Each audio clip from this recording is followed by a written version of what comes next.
Hey guys, welcome to my channel. Today I'll be reading from the r/just/no-mail subreddit. So let's jump into it. My sister wasn't home, but I heard her talking.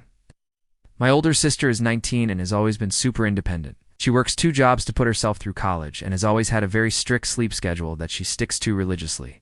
She was off at university for the week, while our parents were out of town, so I hadn't seen her in a few days. My dad messaged me yesterday asking where she was because he couldn't get a hold of her. He said that it was weird because her phone went straight to voicemail and her work phone went straight to voicemail too. That was odd. I was just about to leave for work myself when I heard what sounded like an argument coming from upstairs. My sister and I have separate rooms, but they share a Jack and Jill bathroom. And when I was younger, I used to sneak into her room all the time through the bathroom. That bathroom is tiny with only one door and no window, and I could easily fit under the door, which I did countless times. Anyway, I started hearing this very heated discussion and I just stopped what I was doing and listened. It sounded like it was my sister on the other side of the door. Her voice was raised and she was responding to someone else who sounded male. I couldn't hear what was being said, but it was obviously getting more and more intense. There was banging and commotion going on. I stood there listening for a good minute, before it occurred to me that maybe I should knock the door and check up on her. After all, we were alone in the house and the front door was locked. So how could someone be in the bathroom arguing with my sister? Just then, the commotion outside the bathroom stopped and everything went silent. A minute passed and then my sister's door opened. It was my mom. She looked completely fine. She didn't look flustered or stressed like you would expect after a fight. She asked me if I'd seen my sister, and I told her that I hadn't. She seemed surprised by that and asked when I last saw her.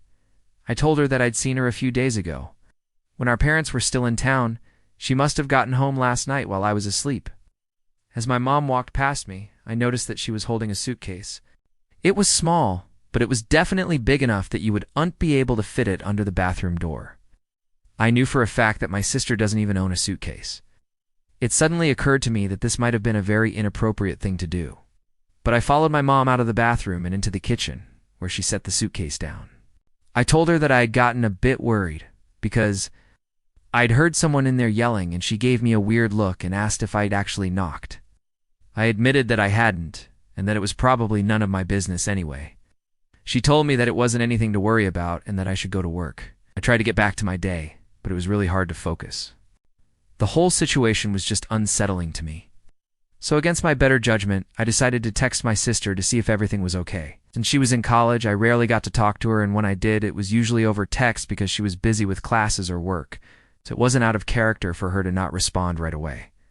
Still, though, it felt like hours before I finally got a response. She apologized for not replying sooner and said that she was just finishing up something important. She asked how I was doing, and I told her that I was fine, but I couldn't help but feel that there was something going on. She suggested that we FaceTime later, and I agreed. Well, she never called. It's now been 2 days since my mom came home with a mysterious suitcase, and my sister still has unreplied. I keep trying to call her, and the calls go straight to voicemail. I've also tried texting and emailing, but those haven't gone through either. At this point, I'm starting to get worried. It's not like her to ignore us, and it's especially weird considering that she would normally be excited to see us again. Well, I can tell you that Op's concerns were absolutely valid, and OP definitely did the right thing by calling his dad and telling him what happened. OP updated my sister's boyfriend, who's 22, broke up with her. He apparently drove home from college to do it. According to my mom, she and my sister had a huge fight last night, and he broke up with her. Packed up his stuff, threw it in his car, and left. I don't know the details of what they were fighting about, but I guess that it got pretty bad. I was extremely relieved to hear that everything was okay. My sister is stubborn as hell, and I was worried that she might hurt herself if she got really upset. Thankfully, it seems like she'll be all right. Also, Op, I think that it was great that you checked in on your sister. You might have stopped whatever she was doing, but you also could have potentially saved her life. Sometimes people don't realize how serious their problems are until it's too late. And if your sister was in danger, you could have been the one to save her. I also want to say that I think that your mom handled the situation appropriately. Instead of letting OP know what was happening, she tried to protect him and make sure that he didn't get involved. She didn't want him to walk in on her and her daughter fighting. and it's understandable why she didn't want him to see his sister with a broken heart. It sounds like your mom cares deeply for both you and your sister, and she wants what's best for you both. So next time you hear some commotion coming from your sister's bathroom, I recommend knocking on the door and checking in on her.